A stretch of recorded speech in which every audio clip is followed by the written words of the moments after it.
जय हिंद। आज हम लोग एडुटेरिया के सेट 3 करेंगे। इससे पहले हम सेट 2 कर चुके हैं। आप लोग वीडियो नहीं देखे हैं तो आप लोग प्ले लिस्ट में जाकर उस वीडियो को देख सकते हैं।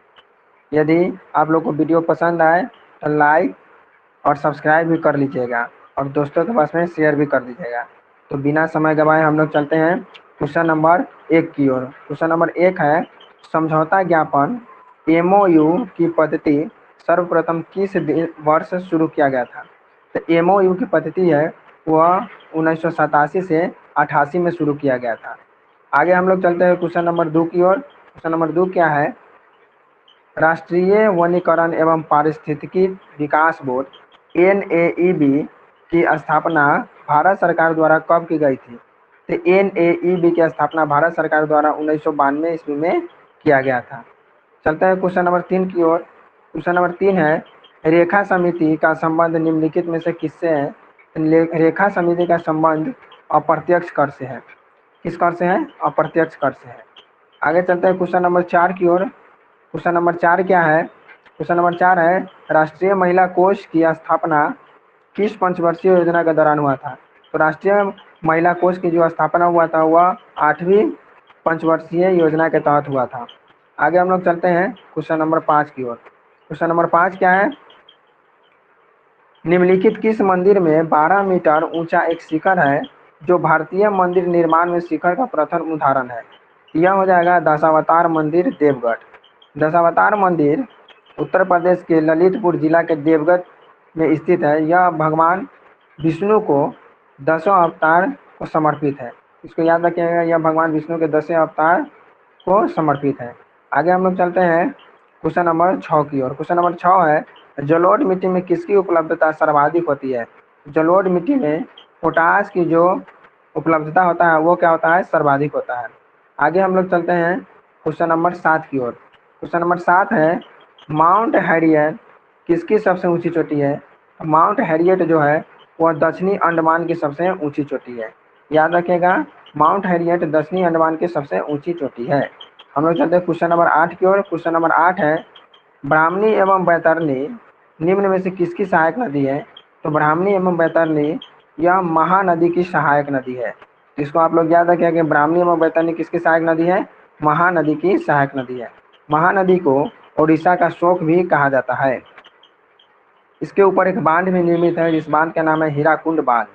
आगे हम लोग चलते हैं क्वेश्चन नंबर 9। क्वेश्चन नंबर 9 क्या है कि दर्रा है और राज्य दिया गया है, कौन इसमें सुमिलित है? तो देखते हैं हम लोग, जोजिला दर्रा यह जम्मू कश्मीर से संबंधित है, यह सुमिलित है।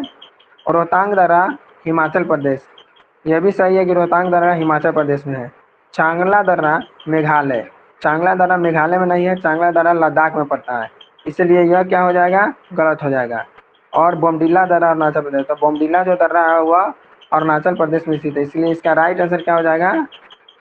सी हो जाएगा। इसका राइट आंसर क्या हो जाएगा? सी हो जाएगा। आगे हम लोग क्वेश्चन नंबर 10 देखते हैं। क्वेश्चन नंबर 10 क्या है? क्वेश्चन नंबर 10 है, जल में आर्सेनिक की मात्रा में वृद्धि में कौन सा रोग होता है? तो जब जल में आर्सेनिक की मात्रा में वृद्धि होता है तो ब्लैक फुट नामक रोग हो जाता है, जिसको आप लोग याद रखिएगा। चलते हैं क्वेश्चन नंबर 11 की ओर। क्वेश्चन नंबर 11 है, केंद्रीय प्रदूषण नियंत्रण बोर्ड का मुख्यालय कहाँ स्थित है? तो केंद्रीय प्रदूषण नियंत्रण बोर्ड का जो मुख्यालय है वह नई दिल्ली में स्थित है। कहाँ स्थित है? नई दिल्ली में स्थित है। आगे चलते हैं हम लोग क्वेश्चन नंबर 12 की ओर। क्वेश्चन नंबर 12 है, बहमनी राज्य में अमीर ए जुमला किस विभाग से संबंधित है? तो यह जो संबंधित है अर्थ विभाग से संबंधित है। किससे संबंधित है? अर्थ विभाग से। आगे चलते हैं हम लोग क्वेश्चन नंबर 13 की ओर। क्वेश्चन नंबर 13 है, सनकादी संप्रदाय से कौन सा संत संबंधित है? तो सनकादिक जो संप्रदाय है उससे संबंधित संत है निम्काचार्य। कौन हो जाएगा? निम्काचार्य। हम लोग चलते हैं क्वेश्चन नंबर 14 की ओर। क्वेश्चन नंबर 14 है, सर्वप्रथम दिल्ली के अमीरों का दमन करने वाला सल्तनतकाली शासक कौन था? तो सर्वप्रथम दिल्ली के अमीरों का दमन करने वाला जो सल्तनतकाली शासक था वह था इल्तुतमिश। इसको याद रखिएगा, कौन थे? इल्तुतमिश है। आगे हम लोग चलते हैं 15 की ओर। 15 क्या है? सूची 1 को सूची 2 से मिलान करना मठ है और स्थान है। चलिए देखते हैं। हेमिस मठ लद्दाख में स्थित है। तवांग मठ अरुणाचल प्रदेश में स्थित है। बोधि मठ बोधगया में स्थित है और नामग्याल मठ धर्मशाला में स्थित है। इसका राइट आंसर क्या हो जाएगा? तो इसका राइट आंसर हो जाएगा 3142। 3142 इसका राइट आंसर हो जाएगा सी। आगे हम लोग चलते हैं क्वेश्चन नंबर 16। क्वेश्चन नंबर 16 है, अशोक के किस शिलालेख में धाम की व्याख्या किया गया है? तो अशोक के 11वें शिलालेख में धाम का व्याख्या किया गया है। तो इसको आप लोग याद रखिएगा कि अशोक का 11वें शिलालेख में किसका व्याख्या किया गया है? धाम का। आगे क्वेश्चन नंबर 17 है, रेशम बनाने की तकनीकी का विकास सर्वप्रथम किस देश में हुआ है? तो रेशम बनाने के जो तकनीकी का विकास हुआ है वह हुआ है चीन में। इसको याद रखिएगा, रेशम बनाने के जो तकनीकी का विकास हुआ है कहाँ पे हुआ है? चीन में हुआ है। आगे हम लोग चलते हैं क्वेश्चन नंबर 18 की ओर। क्वेश्चन नंबर 18, क्वेश्चन नंबर 18 है, सविनय अवज्ञा आंदोलन के दौरान सरोजिनी नायडू ने कहाँ पर नमक डिपो पर धावा बोलने के लिए सत्याग्रहियों का नेतृत्व किया था? तो वह जगह कौन है? धड़साना। कहाँ है? धड़साना। यह कहाँ पड़ता है? यह पड़ता है गुजरात में। याद रखिएगा कहाँ पड़ता है? गुजरात में। आगे हम लोग चलते हैं क्वेश्चन नंबर 19 की ओर। क्वेश्चन नंबर 19 है, चोलों के शासनकाल में निम्नलिखित में से कौन एक ब्राह्मणों का संगठन था? तो कौन संगठन था? सभा। सभा जो था वो एक ब्राह्मणों का संगठन था चोलों के शासनकाल में। आगे हम लोग चलते हैं क्वेश्चन नंबर 20 की ओर। क्वेश्चन नंबर 20 को क्या है? क्रांतिकारी है और स्थान दिया गया है, उसको मिलान करना है। तो चलिए हम लोग मिलान करते हैं। लियाकत अली हो जाएगा इलाहाबाद से, और खान बहादुर खां कहाँ से हो जाएगा? तो खान बहादुर खां जो हो जाएगा वो हो जाएगा बरेली से। आगे हम लोग देखते हैं अजमुल्ला। अजमुल्ला खां कहाँ से हो जाएगा? तो अजमुल्ला जो खां हो जाएगा वो हो जाएगा फतेहपुर से। और बेगम हजरत महल कहाँ से हो जाएगा? तो बेगम हजरत महल जो हो जाएगा वो हो जाएगा लखनऊ से। इसको आप लोग याद रखिएगा। इसका राइट आंसर क्या हो जाएगा? 4312। 4312 इसका राइट आंसर क्या हो जाएगा? डी हो जाएगा। आगे हम लोग चलते हैं क्वेश्चन नंबर 21 की ओर। क्वेश्चन नंबर 21 है, अधोमुखी निस्यंदन सिद्धांत निम्नलिखित में से किस क्षेत्र से संबंधित है? यह जो संबंधित है यह शिक्षा क्षेत्र से संबंधित है। आगे हम लोग चलते हैं क्वेश्चन नंबर 22 की ओर। क्वेश्चन नंबर 22 क्या है? 1872 ईस्वी में नेटिव मैरिज एक्ट को पारित कराने में महत्वपूर्ण भूमिका निम्न में से किसने निभाई है? तो महत्वपूर्ण भूमिका नेटिव मैरिज एक्ट को पारित करने में जो निभाई है वह है केशव चंद्र सेन।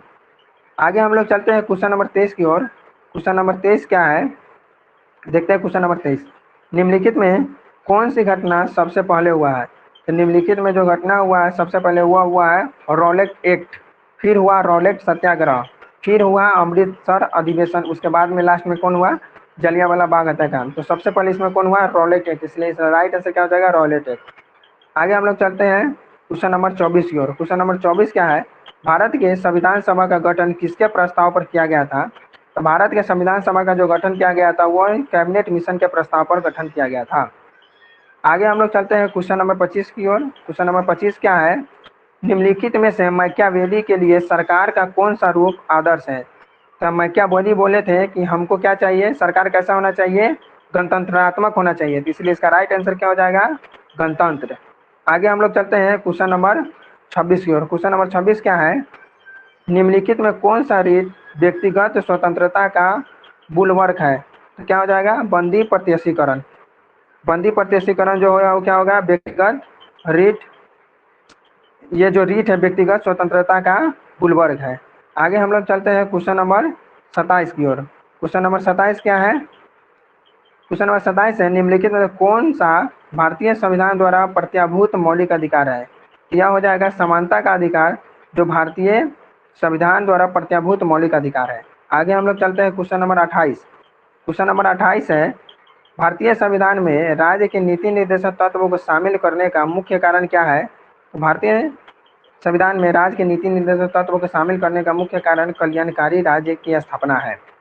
आगे हम लोग चलते हैं क्वेश्चन नंबर 29 की ओर। क्वेश्चन नंबर 29 है, निम्नलिखित में कौन सी समिति संसद की अस्थायी समिति नहीं है?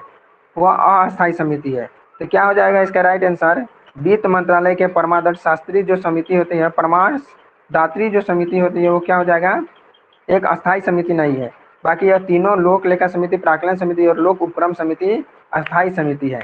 लोक लेखा समिति में 30 सदस्य होते हैं, प्राक्कलन समिति में 22 सदस्य होते हैं और सॉरी, लोक लेखा समिति में 22 सदस्य होते हैं, प्राक्कलन समिति में 30 सदस्य होते हैं और लोक लेखा समिति में भी 22 सदस्य होते हैं। तो इसको याद आप लोग रखिएगा। आगे चलते हैं क्वेश्चन नंबर 30। क्वेश्चन नंबर 30 है, केंद्रीय मंत्रिपरिषद के विरुद्ध अविश्वास प्रस्ताव कहाँ प्रस्तुत किया जा सकता है? यह जो किया जाता है कहाँ पे किया जाता है? केवल लोकसभा में किया जाता है। आगे चलते हैं क्वेश्चन नंबर 31 की ओर। क्वेश्चन नंबर 31 है, जैविक ऑक्सीजन आवश्यकता एक प्रकार का प्रदूषण सूचकांक है, किसका है? यह जलीय वातावरण का है। याद रखिएगा किसका है? जलीय वातावरण का। क्वेश्चन नंबर 32 जो 31 से ही संबंधित है, आइए देखते हैं क्या है। नदी का प्रदूषण मापा जाता है किस में? तो नदी का जो प्रदूषण मापा जाता है वह जल में घुली ऑक्सीजन की मात्रा से मापा जाता है। आगे हम लोग चलते हैं क्वेश्चन नंबर 33 की ओर। शुक्ला फांटा वन्य जीव अभ्यारण्य कहाँ स्थित है? यह वन्य जीव अभ्यारण्य जो शुक्ला फांटा है वह नेपाल में स्थित है। कहाँ स्थित है? नेपाल में। आगे हम लोग चलते हैं क्वेश्चन नंबर 34 की ओर। क्वेश्चन नंबर 34 क्या है? लघु रेडियो तरंग। क्वेश्चन नंबर 34 है, लघु रेडियो तरंग की खोज किसके द्वारा किया गया था? यह जो किया गया था हेनरिक हर्ट्ज के द्वारा किया गया था, लघु रेडियो तरंग का खोज। क्वेश्चन नंबर 35 है, कील उखाड़ने का हथौड़ा किस उत्तोलक श्रेणी का उदाहरण है? यह जो है प्रथम उत्तोलक श्रेणी का उदाहरण है। तो इसको आप लोग याद रखिएगा। आगे चलते हैं क्वेश्चन नंबर 36। क्वेश्चन नंबर 36 है, निम्नलिखित में कौन सी युक्ति यांत्रिक ऊर्जा को विद्युत ऊर्जा में रूपांतरित करती है? तो डायनेमो, टरबाइन, पवन चक्की, ये सभी यांत्रिक ऊर्जा को विद्युत ऊर्जा में रूपांतरित करती है। तो हम लोग देखते हैं क्वेश्चन नंबर 37 की ओर चलते हैं। क्वेश्चन नंबर 37 क्या है? क्वेश्चन नंबर 37 है, गुरुत्वीय त्वरण में संबंध में कौन सा कथन असत्य है? पहला कथन है, जी का मान भिन्न भिन्न स्थानों पर भिन्न भिन्न होता है, यह सही है। जी का मान 9.81 मीटर प्रति सेकेंड स्क्वायर होता है, ये भी सही है। ऑप्शन सी क्या है? जी एक अदिश राशि है। तो जी एक अदिश राशि नहीं है, जी एक सदिश राशि है, इसीलिए इसका राइट आंसर क्या हो जाएगा? सी। जी एक सदिश राशि होता है, जबकि ऑप्शन में क्या दिया है? जी एक अदिश राशि है, इसीलिए यह क्या हो जाएगा? गलत हो जाएगा। तो पूछ रहा असत्य कौन है, तो हमारा ऑप्शन क्या हो जाएगा? सी। आगे हम लोग चलते हैं 38 नंबर। द्रवों के तापमान में वृद्धि करने पर उसके श्यानता पर क्या प्रभाव पड़ता है? तो जब द्रवों के तापमान में वृद्धि करते हैं तो उसके श्यानता क्या होता है? घट जाता है। यही गैस के साथ में ठीक उल्टा होता है, जब गैसों के तापमान में वृद्धि करते हैं तो उसका श्यानता क्या होता है? तो श्यानता बढ़ जाता है। आगे हम लोग चलते हैं 39 नंबर क्वेश्चन है, निम्नलिखित में से कौन सा तत्व विद्युत धारा का चालक है? तो निम्नलिखित में से जो है कौन सा तत्व विद्युत धारा का चालक है? तो वो हो जाएगा सिल्वर, जो विद्युत धारा का चालक है। आगे हम लोग चलते हैं क्वेश्चन नंबर 40 की ओर। क्वेश्चन नंबर 40 क्या है? प्रकाश संश्लेषण के दौरान ऑक्सीजन किस कारण विमोचित हो जाती है? यह जल का प्रकाश अपघटन के कारण क्या होता है? ऑक्सीजन विमोचित हो जाती है। आगे हम लोग चलते हैं क्वेश्चन नंबर 41 की ओर। क्वेश्चन नंबर 41 क्या है? राष्ट्र की क्षमता में निम्नलिखित में से किसको शामिल नहीं किया जाता है? तो राष्ट्र के जो क्षमता में है वह मुद्रा पूर्ति को शामिल नहीं किया जाता है, बाकी खान और पशुधन को शामिल किया जाता है। आगे हम लोग चलते हैं 42 नंबर क्वेश्चन की ओर।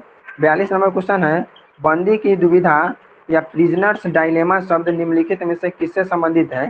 यह जो संबंधित है क्रिया सिद्धांत के अंतर्गत स्थितियों में से एक है। ठीक है। आगे हम लोग चलते हैं 43 नंबर क्वेश्चन।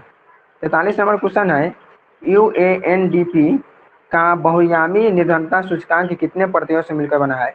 UNDP का जो बहुयामी निर्धनता सूचकांक है वह 10 प्रत्यायों से मिलकर बना हुआ है। आगे हम लोग चलते हैं क्वेश्चन नंबर 44 की ओर। क्वेश्चन नंबर 44 है, मनुष्य के जीव के किस भाग में कर्माहट की संवेदना होती है? तो यह पिछला भाग में कर्माहट की संवेदना होती है। आगे है क्वेश्चन नंबर 45, निम्नलिखित में से कौन सा एंजाइम प्रोटीन को पेप्टोन में बदल देता है? तो प्रोटीन को जो पेप्टोन में बदलता है वह एंजाइम है पेप्सिन।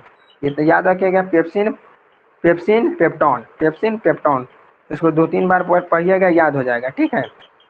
आगे हम लोग चलते हैं क्वेश्चन नंबर 47 की ओर, क्वेश्चन नंबर 46 की ओर चलते हैं।